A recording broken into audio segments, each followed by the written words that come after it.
लो जी दोस्तों, आ ड्रामा वखरा ही बन गया। ट्राली कड्ढी है मूंजी दिया लद्दन गन्ना ते आ फोड़ एक स्टार्ट नहीं होन दिया ते आ वेखो की बन गया। इधर हो गया, लगदा हो गया जी, हो गया। तो बड़ा घमाटू घमूटू दिता होया ही घोड़ा, हो गया स्टार्ट भाई।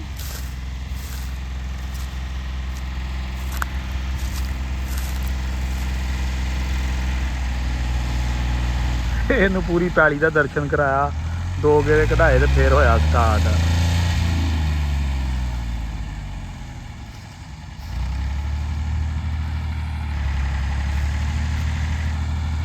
जेड 640 तो फोर्ड 4610, 640 अगे पा दिता।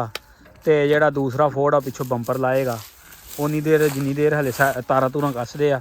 मैं तुहानूं वड्ड दिखालदा अगों, वड्ड दे सकदे तुसीं। वड्ड जिहड़ा वा थल्लेओं गिल्ला वा, गिल्ला बहुत ज़्यादा नहीं, 72 जा वा, पर वजन बड़ा। देखो इत्थे फस गया सी, इत्थों बड़ा औखा निकलिया, मुड़ के वो अगे जाके खाले 'च फस गया सी। तकरीबन 2.5-3 किल्लियां दा है वा वड्ड। तो जी उम्मीद करते जी वीडियो चस्के वाली बनेगी और पूरी चस कराएगी वीडियो। बाकी लोडिंग रह गई थोड़ी जी, लोडिंग मुकम्मल होंदी आ ते फिर इनू कढ़दे हैं, तो इसकी परफॉर्मेंस चैक करवाने दोस्तों नूं।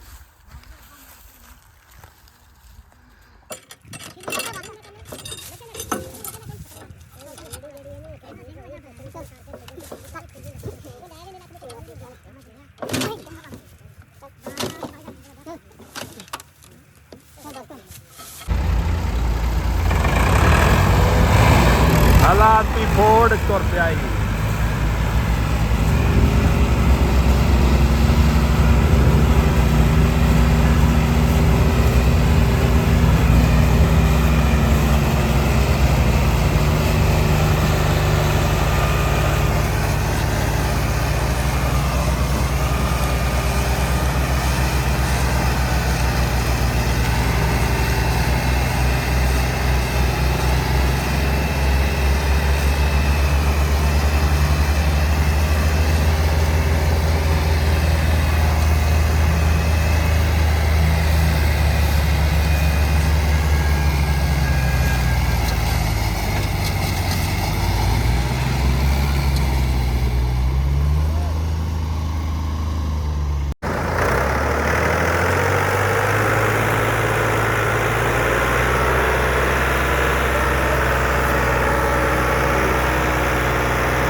ट्राली बहुत ज़्यादा नहीं इन्नी बैठी, सिर्फ वड्ड जिहड़ा ना गिला सी। आ देखो इत्थों बहनी शुरू हुई ट्राली,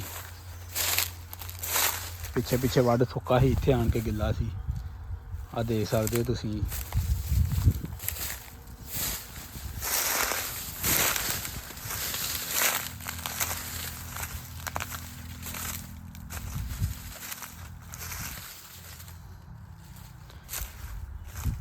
बाकी को ट्रैक्टर 1-2 आ गए ना होर, उम्मीद अल्लाह दे घर स्पीड ट्राला निकल जाएगा। पिछली बारी जिहड़ा बड़ा इत्थे जलील होना पिया सी, ओह जिੱਥੇ बंदे खड़े आ उत्थे ट्राला फस गया सी ते फिर जिहड़ा वा ओह लाह के लद्दना पिया दोबारा।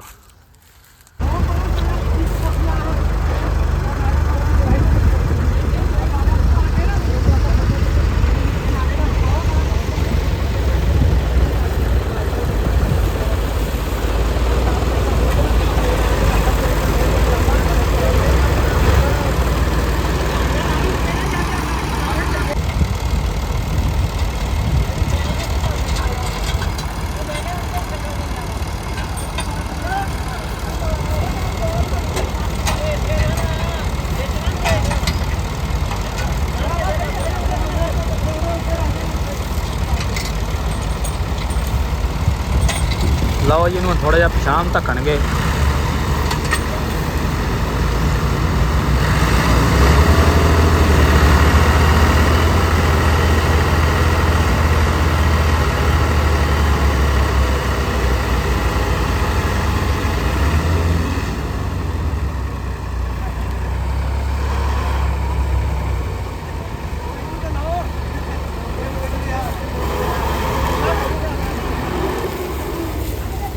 ਲਓ ਜੀ, ਟਰਾਲਾ ਥੋੜਾ ਜਿਹਾ ਤੁਰਿਆ ਹੈ ਪਛਾਣ ਨੂੰ।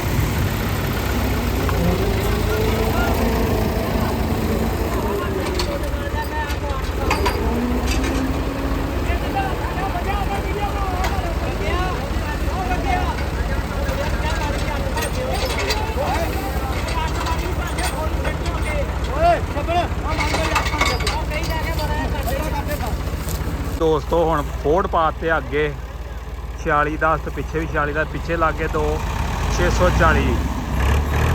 ਦੇਖੋ ਜੀ ਕੀ ਬਣਦਾ ਹੁਣ।